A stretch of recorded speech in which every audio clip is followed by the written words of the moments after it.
The kid who was kicked off stage at a YG concert for not cursing our president tells his story.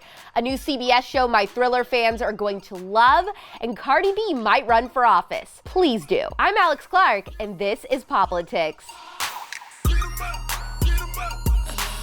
It started with Kanye, and recently we've seen it with people like Dave Chappelle and Ricky Gervais. I really believe there is a total shift in the culture that is starting to happen, and people are tired of political correctness being weaponized against their faith and political views.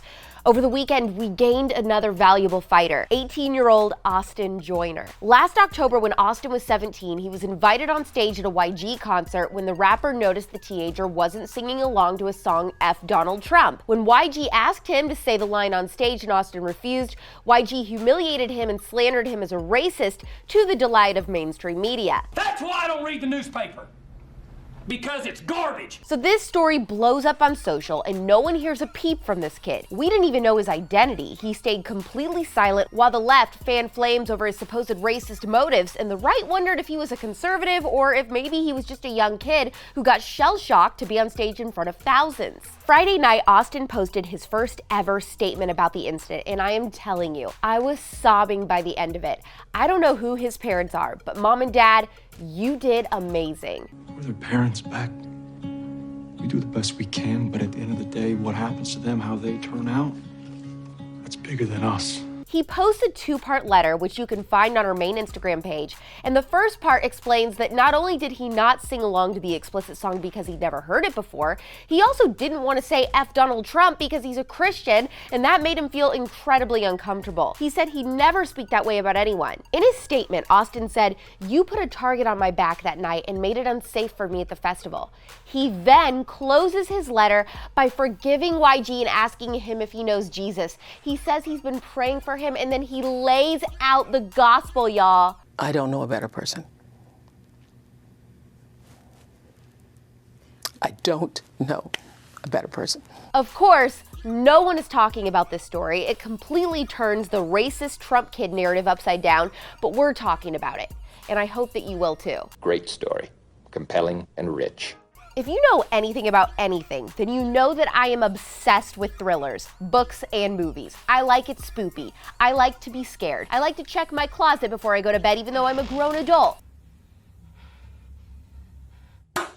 So when I saw that CBS was coming out with a new drama series inspired by one of my favorite movies of all time, Silence of the Lambs, I had to take a moment. I'm excited and scared. The series is called Clarice and is set in 1993, the year baby Alex was born, and it picks up where Silence of the Lambs left off. It's going to take a deep dive into the untold personal story of Clarice Starling and will bring fans along as she returns to the field in pursuit of serial murderers and sexual predators while navigating the high-stakes political world of Washington, D.C. They're filming a pilot before a series order decision is made, but a writer's room has already been set up, and there's a lot of enthusiasm for the title and the premise at the network. This will be one of the highest profile roles for a young actress this pilot season too, so you have to tell me in the comments who you think should play Clarice. Grab your best Chianti, girl. It's a sleepover. I ate his liver with some fava beans and a nice Chianti.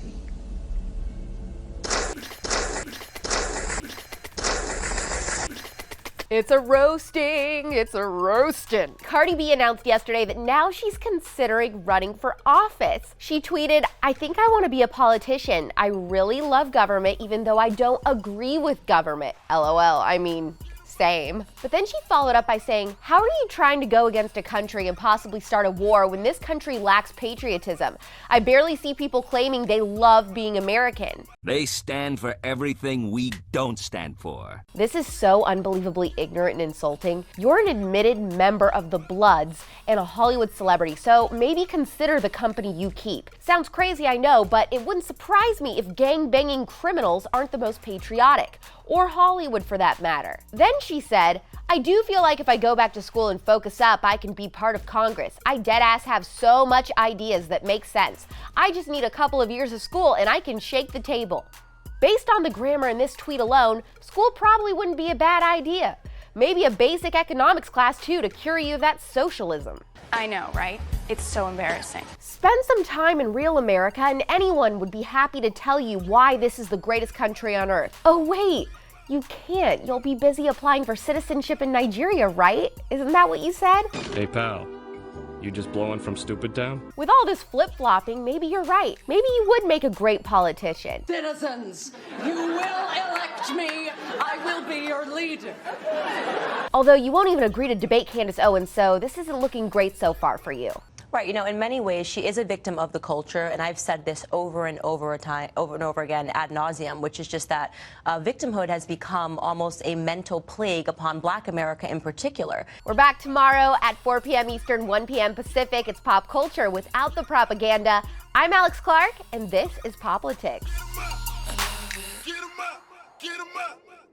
Hit subscribe and ring the bell for notifications so that you're always up to date on the latest conservatee. And follow us at our main home on Instagram at POPlitics.